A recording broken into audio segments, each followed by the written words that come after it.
What's going on YouTube? My name is FG3000. I'm back in the place to be, and normally right around this time I would be releasing the January mobile gaming tier list, but to be honest, not a lot of games have come out in 2020 just yet. That list would be extremely short. So while we're waiting for new games to come out in 2020, let's take a look back at 2019, shall we? At all of my personal favorite subjective games that I played back in 2019. These are the games that I just genuinely had the most fun with. Now, if you want a more objective viewpoint of all of the Hero Collectors, Gachas, RPGs that came out in 2019, I do have a tier list that shows all of the most popular games released in 2019. I will have it linked right up there, so if you want to go check it out, please feel free to do so. If you enjoy this video or that video, don't forget to leave a like. Let's see if we can get 20 likes on this video, and don't forget, go down in the comment section below and tell me what game you had the most fun with in 2019 that actually came out in 2019. Let's get the list started. Now, before we jump into this list, we're actually going to start off with a dishonorable mention, and that has to go to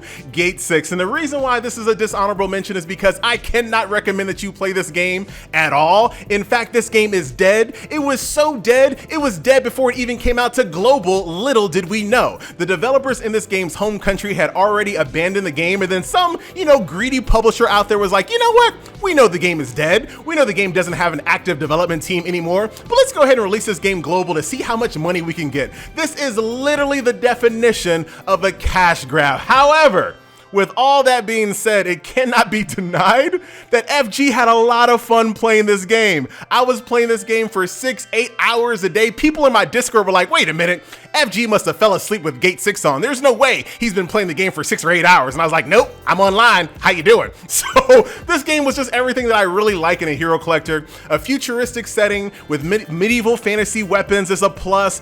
Great streamlining, quality of life, and a daily gameplay loop that didn't feel like a chore and didn't feel like a job. A lot of hero collectors get into the groove where the more you play it, the more you feel like you're just kind of going through the motions.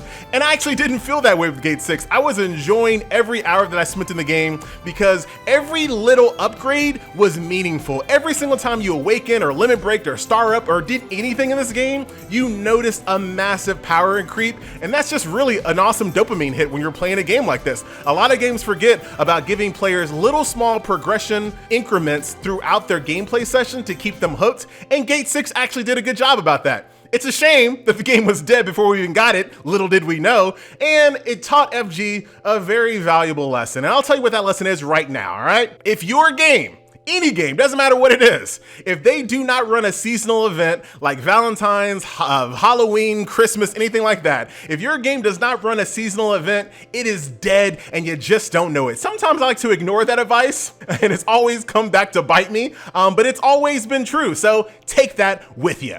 Gate 6, dishonorable mention. All right, so let's go ahead and jump into the list at number 5, a game that is far from dead, AFK Arena. AFK Arena, FG? Oh yes, this is a game that I spent an extended period of time playing throughout the global launch, and I kept throughout the year popping in and out of the game, spending more money than I want to admit to on video or under oath in this title, and it's just because this game continually got better throughout the year. If I had to make an award for most improved hero collector of 2019, without a doubt, AFK Arena would have been it. All of the complaints that plagued this game early on in global launch have all been remedied. Giving players more rewards, more events, more quality of life, more streamlining, all of those things have been addressed or on the list to be addressed. The communication of this game has gone through the roof since I played it throughout global launch. The development team always communicates with the community, letting them know what is possible, what's not gonna be possible, etc., etc. So I gotta give AFK props on that one. And then one last thing about AFK Arena that people just don't really talk about is that AFK Arena, believe it or not, is a genre-defining game. Now, why are you laughing? You're laughing, FG. No, I'm not. AFK Arena is a genre-defining game. This is literally the best idle game ever made. Now, whatever that's worth to you, it is what it is, but that is a fact I would love to debate with you down in the comment section below. But AFK Arena is the best idle game ever created. It is genre-defining. So right now on mobile, believe it or not, we have 2 genre-defining titles. AFK Arena being the best idle game ever made, and a game that's not on this list, but it will be on a future list, Ark Knights, which is the best tower defense game ever created. Here on mobile, ladies and gentlemen, we have finally got our Skyrim. We got our Witcher 3. Ladies and gentlemen, I'm not laughing. You are. But I'm being serious. We finally have some games for whatever it's worth. You know, you have to take in consideration that the mobile genre is a little bit different than PC and console, but you gotta give credit where credit's due. We now on mobile have the best tower defense game, the best idle game. Who knows what the future holds in 2020? Gotta give props to AFK Arena where it's due. Number 5 on the list. Now the next game on the list here at number 4 is Another Eden. Now the very best part about this game is that it bucks the trends of all other hero collectors, gachas, and RPGs that we currently have on mobile. We finally have a game that doesn't feel like a job. You don't have to worry about dailies and weeklies and monthlies, missing out on events and falling behind in the meta or anything like that. Another Eden is a game that I recommend everyone have installed on their phone, because this is a game that you could play 8 hours one day and then not touch it for 3 months, come back, and you would have lost nothing. You can play this game as an adult. You don't have to have a game tell you when to play and when to log in and all. None of that stuff applies to Another Eden. And that's the very best part about this game. And that methodology even goes into the current collab that's in the game. So not only is the core game something that you can play at your own casual pace, you can also play the Persona 5 collaboration anytime you want, because it's a permanent collaboration. So here you have a game that is made by some of the creators that brought you Chrono Trigger, which is regarded to be one of the best JRPGs of all time. So if 15% of all of that amazingness and greatness trickles down to Another Eden, you still have a stellar title. I'm here to tell you that even more than that 15% trickle down, let me just say. So Another Eden, fantastic title. One little bit of recommendation: if you do sit down and want to play Another Eden, play it differently than you do a normal hero collector. This is not a game where it's more combat focused. I would say that this game is like 60% story, 40% combat, right around there. There's a lot of story, there's a lot of dialogue, but it's well written, well translated, it's hilarious. Like I said, Chrono Trigger, ladies and gentlemen. So Another Eden is an easy pick here at number 4. Coming in on the list at number 3 is King of Fighters All-Star. Now, little known fact about FG is that FG has fighting game DNA coursing through his blood vessels, ladies and gentlemen. I grew up destroying people in Dead or Alive, Soul Calibur, Tekken, King of Fighters, Street Fighter, Mortal Kombat, Power Stone, ladies and gentlemen, until one day I discovered online play, and I realized I am nowhere near as good as I thought I was. Luckily for me, now a game like King of Fighters All-Stars exists, and this is not a fighting game. This is more of an action RPG side-scroller with fighting game characters with a ton of collaborations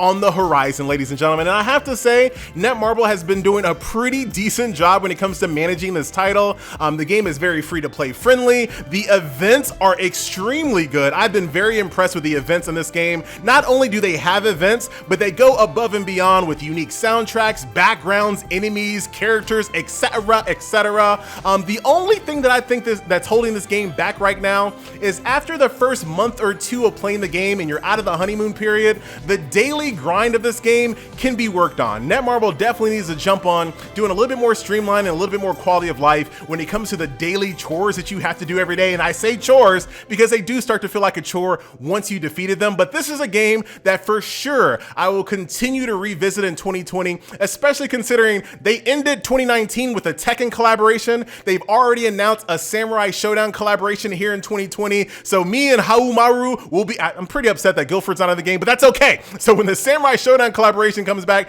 I will be back. And like I said, I will definitely be checking on this game to see what type of enhancements and quality of life features that Netmarble adds. I hope they do, because the foundation of this game is absolutely fantastic. They just gotta nail down the daily grind a little bit, and this is gonna be a game that people will have to take notice of. King of Fighters, ladies and gentlemen, number 3. Now coming in at number 2 is Last Claudia. Now compared to Another Eden, this is like the polar opposite experience, where Another Eden was way more story focused and way more chill. Last Claudia, while it does have a very solid story foundation, is way more combat focused, way more grindy. This is gonna be one of those games where you do have to log in constantly throughout the day to make sure you're doing your dungeons dungeon entries, your dailies, making sure you're staying on top of events. However, if you are willing to go through that grind, this is a fantastic title to do so, because this is one of the rare, unique hero collector experiences here on mobile where heroes don't really matter that much. This is a game where you can take your starting 4 story-based character heroes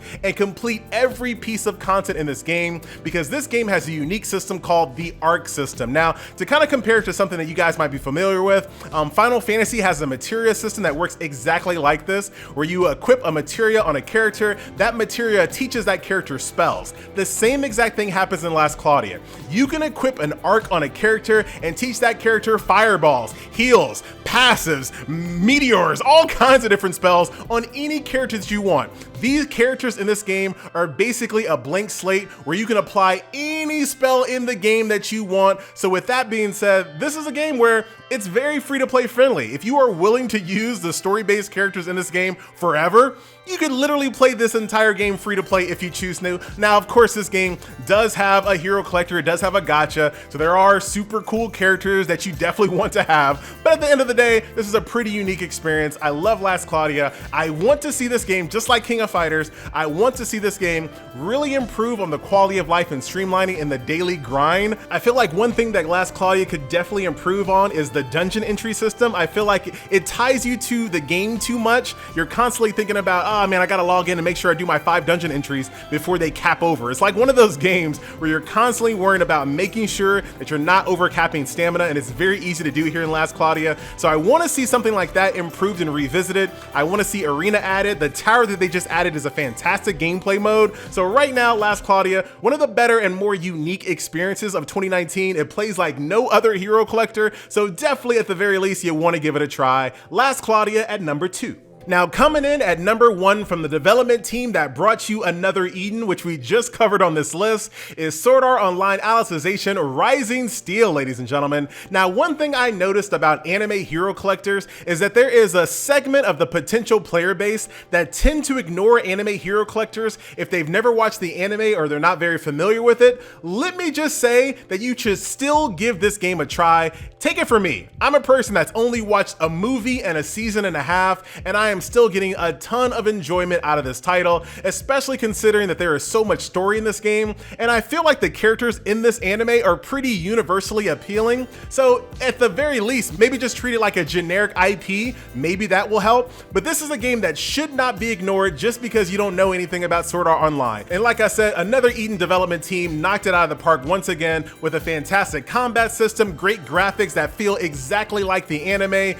The game has constant events, not to mention it's extremely free to play friendly. Get this, ladies and gentlemen, this game, free to play, gives you enough cash shop currency to do a multi-pull on every single character banner that drops. Every single time they drop a character banner, the multi-pulls are half off, and the game easily gives you enough free to play currency to do a multi-pull on every single character banner. That's insane. Not to mention the limit break, the dupe system in this game is very free to play friendly as well. All you have to do is pull the 4-star character one time, and then you can use crystals to limit break that character to max them out. Crystals are available via login rewards, cash shop purchases, as well as events. There's lots of different ways that you can get those crystals, which, like I said, I feel like is very consumer friendly. So with all that being said, Sword Art Online Alicization, my favorite game in 2019 once again.